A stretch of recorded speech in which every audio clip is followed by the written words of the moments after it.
Hey y'all, it's your boy TEN to the TAC here.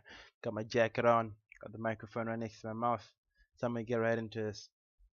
Today I'm gonna be talking about how there's a thin line between well, what I personally believe. Speaking of beliefs, actually let me digress a little bit. The way I see life is there's no definite right. Well, in some things there are, but generally, like in terms of opinion and matters of opinion anyway, there's no definite right and there's no definite wrong. There's what's right for someone and what's right for someone else. Of course, here and there there's some things that are blatantly wrong, but I'm saying in the shades of gray basically, as far as beliefs and principles go. Rightness and wrongness varies because it all depends on what kind of belief system you're raised on, what kind of principle, moral compass you're raised with. So, just because something's wrong for me doesn't necessarily mean it's wrong for you. Basically, what I'm saying is, well, all that I say is what I think is right, but just because I think it's right, it doesn't necessarily mean it's right. And just because you think something else doesn't mean I think you're wrong. Well, sometimes I will, because that'll be what I believe, but it won't always mean that I believe that it's my way or the highway. What I basically believe mostly will be is that my way is what makes most sense to me. Matter of opinion, basically. But anyway, I was saying there's a thin line between confidence and delusion. And what I mean by that is, well, it speaks for itself. There's a thin line between confidence and delusion, because the way things are, well, as far as confidence goes, is I think there are two versions of confidence. All right, there's self-confidence anyway, the self-confidence that you portray to the people around you. There's the kind of confidence that I'm familiar with, where you're either satirical, humorous, well, to yourself, or you're portraying the kind of confidence you'd like people to think you have. So basically, you're putting out an act for them, right? For them to, like you're being confidently confident. You're not being confident because you're confident. You're being confident because you want people to think you're confident. And because of that, people end up believing that you're more confident than you actually are. That's the version of confidence that, you know, I guess, or I think I roll with. That's the kind of confidence that I'm happy with. Yeah. And then there's true confidence, which speaks for itself. But then there's self-delusion, all right, where you think you are the ish, or you think you are God's gift to earth, and you're simply not, all right.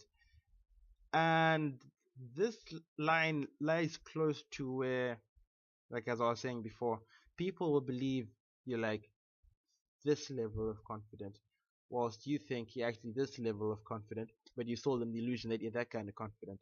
That, and then there's when you think you're confident, well, people think you're this confident, and you think you're this confident, right?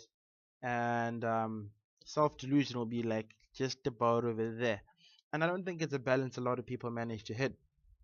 I mean, once you're rich and famous, because of dick riders, you can pretty much be as delusional as you want to always be people to feed you that fuel. So those are anomalies that don't apply to this rule. Not going to count those.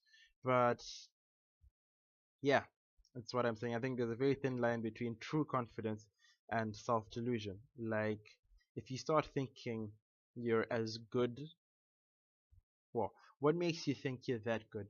All right, and what's the basis of your confidence? Like, is it as a result of results or is it from perception? Because if it's from perception, perception differs from person to person. Now, if and your personal perception is probably biased towards yourself.